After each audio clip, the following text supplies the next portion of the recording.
সেটআপটা করে ফেলি, ডিফারেন্সটা কিভাবে আসে।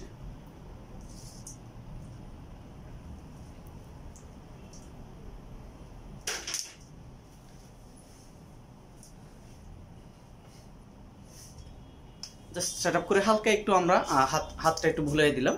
হাত বুলানোর পরে মনে করেন যে এটা স্বাভাবিকভাবে আপনি হাতে স্পাইকটা করে নিতে পারবেন খুব ইজিলি। আর যদি একটু চিরুনি লাগান তাহলে আর একটু ইজিলি হয়, তবে হাতের কাজটাই বেশিরভাগ স্পাইকে। এই হচ্ছে স্টাইলটা, সব কিছু মিলে আমরা এখন কাজটা কমপ্লিট করলাম। আপনারা দেখেন, আপনারা অবশ্যই দেখেছেন। এক্ষেত্রে আমি আসলে যেটা হাফিজ ভাইয়ের একটু ওপিনিয়ন নিব, যেটা হচ্ছে হাফিজ ভাই তো কাজ করলো এখান থেকে।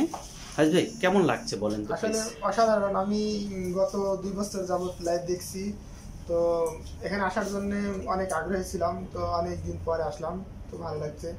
এখানে কাজটা অনেক ভালো, উন্নত। কথা এবং কাজে মিল পেয়েছেন? হ্যাঁ অবশ্যই। আপনি যে স্টাইলটা চাইছেন, আপনার মনের স্টাইলটা কি পাইছেন? অবশ্যই অবশ্যই।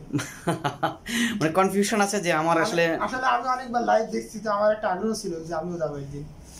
আজকে কি সেই প্রতিফলনটা ঘটেছে? হ্যাঁ। আচ্ছা, আপনি আমাকে ছাড়া তো অনেক জায়গায় আপনি ভিডিও দেখেছেন, অনেক ভিডিও দেখেছেন, অনেক লাইভ দেখেছেন, ওদের কাছে না গিয়ে আমার কাছে সরাসরি চলে আসলেন কেন? আসলে আমি যেখানে থাকি ওখানে লাগাই, কিন্তু আমার একটা ইয়া ছিল যে হাসান ভাই অনেক সুন্দর কাজ করে, এই জন্য আর কি এখানে আসা।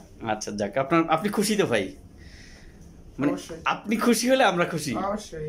আচ্ছা যাক, আপনারা উনি নিজে মুখে বললো, আপনারা শুনেছেন। এই আমরা কাজটা করলাম, আসলে কিভাবে কাজটা করেছি আমরা উপর থেকেও দেখাচ্ছি। প্রথমত দেখিয়েছি, তারপর আমি আবার একটু কাছে থেকে, খুব কাছে থেকে দেখাচ্ছি। উনি আসলে খুবই স্মার্ট মানুষ, সুন্দর মানুষ একবারে। আমি সব কিছু মিলেই মানে কি বলবো, চুলের চাইতে ওনার দাড়ির স্টাইলটা আরো সুন্দর, এটা অবশ্যই আপনারা জানেন। দাড়ির স্টাইলটা আরো সুন্দর। আপনি কি স্টাইলটাকে ওখান থেকে করে আসছেন? কাতার থেকে করে আসছে। তো যাই হোক, আপনারা সরাসরি দেখলেন। যদি আপনারা এই ধরনের কোনো ভিন্নধর্মী স্টাইল করতে চান বা এনি কাইন্ডস অফ স্টাইল আপনারা যেটাই চাইবেন আমরা ওইটা করে দিতে পারবো। তো আমাদের অবশ্যই ঈদের আগের দিন বিকাল 5টা পর্যন্ত অফিস খোলা আছে।